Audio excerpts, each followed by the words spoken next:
just don't make them like that anymore.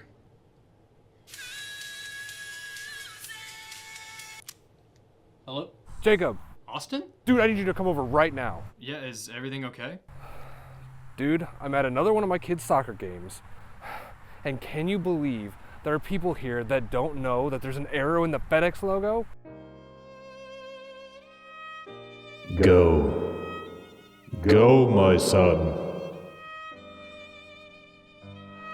Okay, Austin? I'm on my way.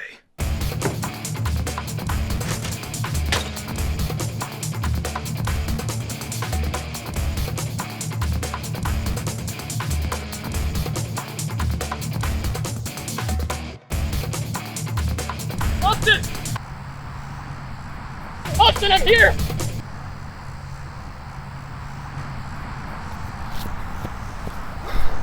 Okay. So where are they at? Oh, hey, dude, I just texted you. I just told them. I just got done running from Pennsylvania! So let's just get some things right out of the way here. If you've been a viewer for my channel for a while now, you know that Jacob likes him a nice logo or three. There's just something that I find so fascinating about these things, whether it's like the shape of it, or there's some deeper meaning behind it, or its use of color or typography. I just really like saying that word. It's kind of like how my mom works at a bank and just has this inescapable love for her financial health. I'm sorry, Mom, I wish that I shared that same love, but I just, sometimes a guy's just gotta buy 3 Switch docks. So the last time that I talked about logo design on here, we covered the bad console logos of the game industry. So this time, if you'll have me, I think I'd like to talk about some of the good ones. Graphic design is just such a huge part of my life. It's what I do for a living. It's what I like to talk about.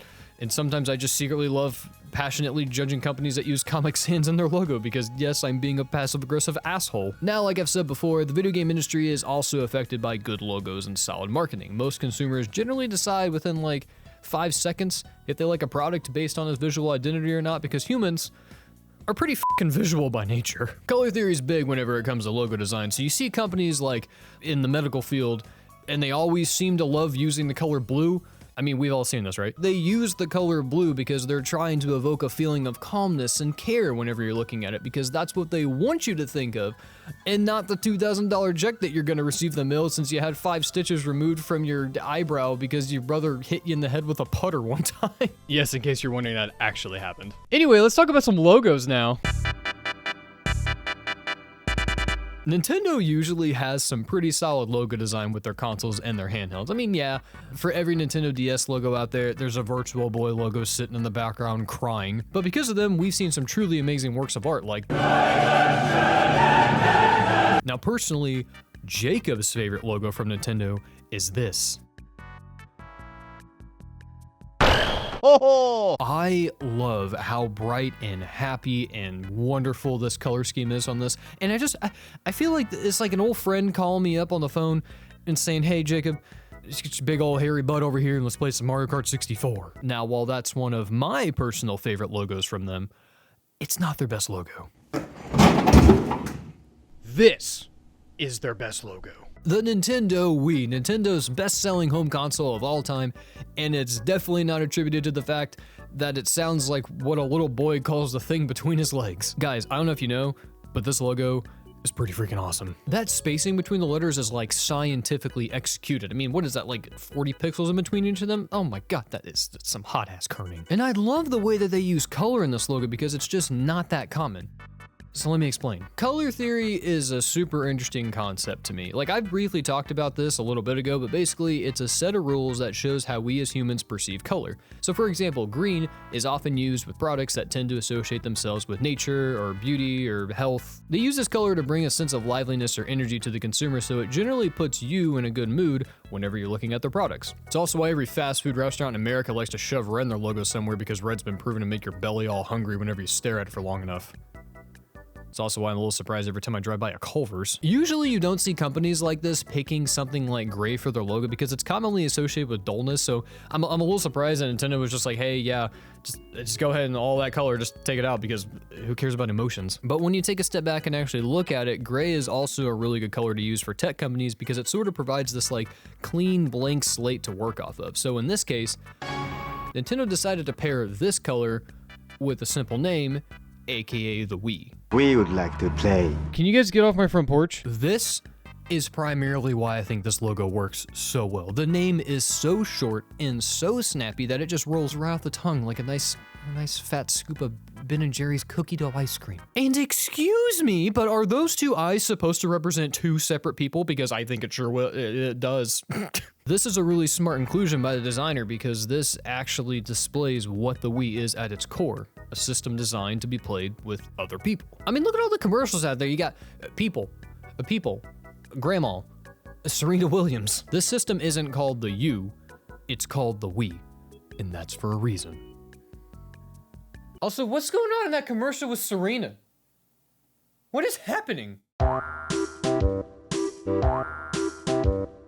Back in 2001, we got three things that Jacob's always been a really big fan of. We got Luigi's Mansion 1, Scooby-Doo and the Cyber Chase, and this hot-ass logo. The original Xbox logo is a beacon of hope whenever it comes to the world of graphic design. The ground opens up to reveal this chasm, which then reveals the green X. That's just so freaking cool, man. I mean, even The Rock took some time off from breaking people's necks to talk about this console. I don't know, I guess it was all right. But the main point here is, back in the early 2000s, green wasn't really ever used whenever it came to tech. It was always like black and red.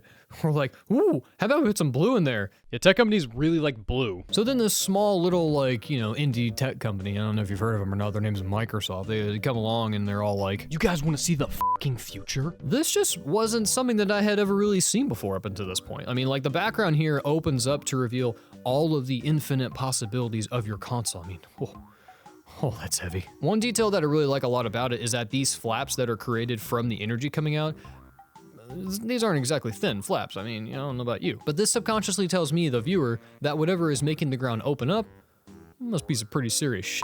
The shading of the various tones of green inside here also makes this work really well. Now, yeah, they could have just slapped some like lame radial gradient and just sent her off to school, but no, they didn't do that. Instead, they took time to craft and shade walls in here, and it gave the logo some dimension so that we would all look at it and think, woo-hoo-hoo. Well, that's pretty neat. If they had made it completely flat minimalistic, then you'd lose so much of the logo's meaning. With all this extra shading, you're basically telling the viewer to just take a big old nosedive right into the world of Xbox and see what we're all about. Oh, it's a windy and sunny day. I don't even know why I like this logo, I just do.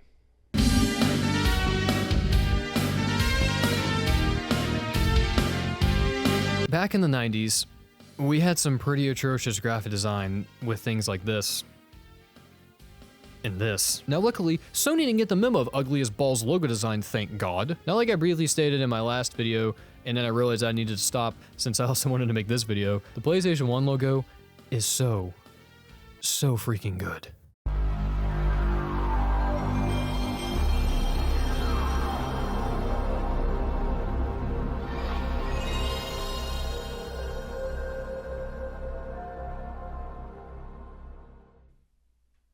What just happened? So this logo was designed by Manabu Sakamoto, and I'm sorry that I just insulted like all of Japan with how badly I butchered that. But since the console was kind of created from like the inner workings of the Super Nintendo, Sony decided to go with a pretty similar color scheme with red, blue, yellow, and green. Now usually, I'm not too crazy about this many colors inside of a logo, but whenever each one is this balanced, Yeah, I kind of like it a lot. so I remember reading one time that the colors in this design are supposed to represent the feelings of brilliance, joy, passion, and elegance. Now, I'm not sure if I'd classify this logo as elegant. I usually like to reserve that word for the Taco Bell logo. But the best part about this logo has got to be the use of the P and the S here. Like, I love whoever's genius design idea it was to come up with having the P just go right down into the S and use that as a shadow. I mean, that's just genius, dude. I think by making the P this super bold, like in-your-face red, it was probably the smart move here because it makes it stand out so much to the viewer, and it cements the P as this symbol that just demands your attention. It's just begging for you to look at it. Now, as far as the S goes, it kind of looks like an infinity symbol, so that's pretty fun, but the colors in the S always have this receding effect because the further away from your eye that they get, the darker the color gets. But at the same time, each color is represented really equally. It just completely like messes with my mind, but in a good way. You know what messes with my mind in a bad way? The new Pringles guy. He's so pasty and white now. The PlayStation 1 logo is just one of those logos that begs for you to stare at it. I mean, even if you don't like video games, I feel like if you take one look at this logo while walking into Walmart or something, you're probably going to be thinking to yourself, well, I gotta know what this PlayStation thing is all about, which is more than I can say about the PS5 logo, because that logo sucks. So you know how I said the Wii was Nintendo's best logo?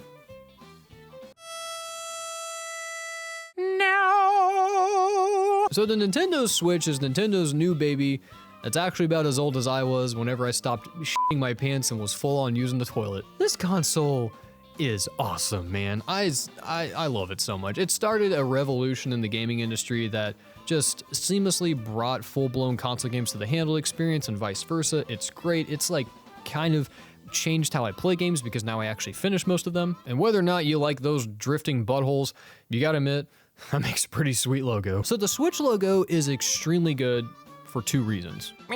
Balance and simplicity. It's not all obnoxious and over the top like our good old friend the APF imagination machine here. Oh, I love that thing. But instead it focuses on one color, which can change depending on the background you place it on. It even looks good on baby puke. So when it comes to logo design, there's usually this industry standard that's kind of in place. So you as the designer are expected to make sure that whatever logo you're designing actually can work in a single color version and its full color version. So sometimes this can literally just be done by taking your word mark here and just making it all like one color. But sometimes you actually have to select different elements and tweak them just slightly to make sure that your logo does work in just one color. And I mean, a lot of my favorite stores use one color, like McDonald's, Target, Coco Chanel. These all display the confidence and professionalism that you'd expect from a large corporation, except for the ugly Petco logo, but it's another topic for another day. I don't want to get into that. Nintendo's logo displays this level of confidence by being able to exist on like literally every other color scheme, whether it's red or black. It all works because their logo is simple, clean, and has a clear understanding of its marketing goal, which is to be serious, but also be a little playful. Now, like I said earlier, the other reason their logo works so well is because it's balanced. The Switch logo has this really perfect blend of symmetry because it pretty much fits perfectly inside of a square. But you want to know something? It's not actually symmetrical. What? No, I know. Here's the word mark. And here's the center point. This like blew my mind whenever I first saw it. So the logo is actually weighted more on the left side than the right side, but the crazy thing is, it looks like everything is centered and balanced. This is because this Joy-Con technically has more visual weight than this one, and that's because this one is solid and this one is not. So if the designer made the controllers the exact same size, you'd get something that looks kind of like this. And no one wants that. And then there's also the fact that the Switch logo is really similar to like the yin and yang symbol, so you know, it kind of represents this symbolism of like balance and symmetry in your life. But you know, I'm just gonna be real here. I'm not breaking any new ground by saying that. I feel like that's kind of obvious. I feel like, you know, most people already knew that. I just thought I'd include it because I'm talking about logos. But yeah, I think I'm good. I pretty much covered what I wanted to talk about here today. I hope you all enjoyed it. I hope you all had a awesome Thanksgiving. I'm gonna get back to playing lots of Tetris Effect on my Switch. It's been a lot of fun lately. Might stream that sometime soon. Yeah, I think I'm good for the day.